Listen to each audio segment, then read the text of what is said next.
Example, आपने 1 लाख रुपए का बिटकॉइन खरीद लिया, ठीक है, स्पॉट वॉलेट में। अभी हम स्पॉट की बात कर रहे हैं, ठीक है, फ्यूचर्स को मैं आपको बाद में बता दूंगा। स्पॉट वॉलेट में आपने 1 लाख रुपए का ये बिटकॉइन खरीदा, आपने सेल करके 50,000 का प्रॉफिट कर लिया और 1.5 लाख रुपए में उसको बेच दिया, ठीक है। अब आपका पूरा प्रॉफिट हुआ उसमें 50,000 रुपये। अब 50,000 पर 30% आपको टैक्स देना है, जो कि बन गया आपका 15,000 रुपये, ठीक है। यहाँ तक समझ में आ रहा है आप लोगों को? हाँ भाई आ रहा है। आ तो रहा है। आयशा जी, जी जी, सोनू सुन जी, रहे। जोश भाई, आपको तो चलो कल ही हो गए थे। श्रुति जी, आपको समझ में आ रहा है ये वाला जो बता रहा हूँ मैं? हाँ, आ रहा है। ठीक है, तो आपने 1 लाख की बिटकॉइन खरीद के 1.5 लाख में बेचे, 50,000 का प्रॉफिट किया, 15,000 उस पर आपका टैक्स बन गया। बट ये टैक्स जब आप सेल करोगे तब नहीं, अपने आप नहीं भर जाएगा, ये आपको भरना पड़ेगा, ठीक है। अब वो भी मैं बताऊंगा कैसे भरना पड़ेगा आपको आगे।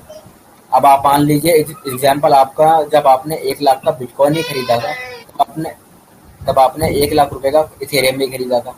अब वहां पर आपको लॉस हो गया 50,000 की, तो आपने 1 लाख यहाँ डाले, 1 लाख यहाँ पे, अब 50,000 का प्रॉफिट तो हुआ यहाँ पर, लेकिन इथेरियम में सेम टाइम 50,000 का लॉस भी हो गया। तो आप ओवरऑल जो आपकी कैपिटल अमाउंट थी इन्वेस्टेड वो अभी भी सेम है, मतलब 1 लाख यहाँ पे थी, 1 लाख वहां पे थी। तो यहाँ 1 लाख से 1.5 लाख हो गया, बट हाँ 1 लाख से 50,000 हो गया, तो ओवरऑल 2 लाख के 2 ही लाख रहे अभी भी, ठीक है। लेकिन लॉस लॉस से यहाँ पे कोई लेना देना नहीं है। आप अपने लॉस को साइड में रखोगे, जो भी आपको प्रॉफिट बना 50,000, उस पर आप पूरा का पूरा 15,000 टैक्स भरोगे, 30% जो भी आपका प्रॉफिट अमाउंट होता है, एक्साइज है, ठीक है। यहाँ पर लॉस का कोई ऑफसेट नहीं है इसमें, ठीक है। आपका, आप मान लीजिए अगर ट्रेडिंग करते हो आप डेली, इंटरनेट कनेक्टेड वाईफाई वगैरह, तो उसमें कोई बिल का कोई उससे कुछ वो नहीं कर सकते, कंपनसेट नहीं कर सकते, लॉस अपना टैक्स को मिनिमाइज नहीं कर सकते इन चीज़ों को। प्रॉफिट आपको जितना भी हुआ, 1 लाख पे 10,000 हुआ, 5,000 हुआ, 30% जो भी इसका अमाउंट बनता है वो आपको पे करना है। और अगर लॉस हुआ है तो लॉस लॉस से इसका कोई लेना देना नहीं। लॉस बिल्कुल अलग है, प्रॉफिट बिल्कुल अलग है। प्रॉफिट पर आपको फ्लैट 30% टैक्स देना है, और जो आपका ये लॉस है, लॉस वो आपका है, आपको जाना, ठीक है। ये गवर्नमेंट के जो मैं वो बता रहा हूँ आपको। अब आते हैं यहाँ पर, जो ये 1% टीडीएस करता है हर बार बाई सेल अथॉरिटी में, ये पता मैंने आपको पहले भी बताया, ये सिर्फ ट्रांजेक्शन रिकॉर्ड करने के लिए एक तरीके से लगाया जाता है इसमें। ये कोई ऐसा टैक्स नहीं होता कि ये भी 1% कट रहा है, 30% वहाँ भी, तो 31%। जब आप आईटीआर पे करने जाओगे ना, तो ये जो 1% का आपको ये आईटीआर डिडक्ट, ये टीडीएस डिडक्ट हो रहा है, वो आपको रिफंड मिल जाएगा अकाउंट में। या तो रिफंड मिल जाएगा, या फिर शायद से उसका वो माइनस में हो जाएगा 1% ना, 30% पे कम हो जाएगा, मतलब एक तरीके से एडजस्ट हो जाएगा सिर्फ 1% का जो टीडीएस अमाउंट है।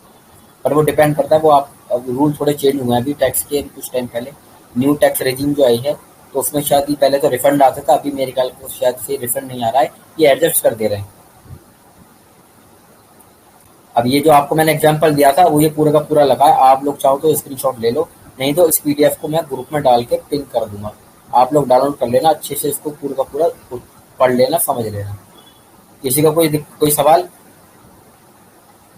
समझ में आया यहाँ तक आप लोगों को सब कुछ स्पॉट का? यस। हाँ, समझ में आया। ठीक है, अब आते हैं, अब ये तो रही बात उसकी, आपके स्पॉट की। अब फ्यूचर्स की जरूरत है, वो बहुत छोटा सा मामला है, उसको मैं आपको ऐसे ही बता दूंगा। फ्यूचर्स जो होता है उसी, जैसे यहाँ पर तो आप कोई भी क्रिप्टो बाय कर रहे हो, तो आपने उसको एक, आपका एक तरीके से उसको मालिक बन गए, आप उसने उसको ओन कर लिया, अपने वॉलेट में आ गए वो आपके, ठीक है, आपके डिजिटल वर्चुअल वॉलेट में। बट फ्यूचर को, इसमें फ्यूचर ट्रेड में क्या होता है, आप ना किसी भी, आप एक कॉइन को नहीं खरीद रहे, आप एक कॉइन का एक कॉन्ट्रैक्ट बाय कर रहे हो। तो वहां पर ये वाला जो ये रूल है, मतलब ये वीडियो वाला, ये पूरी तरह अप्लाई नहीं होता।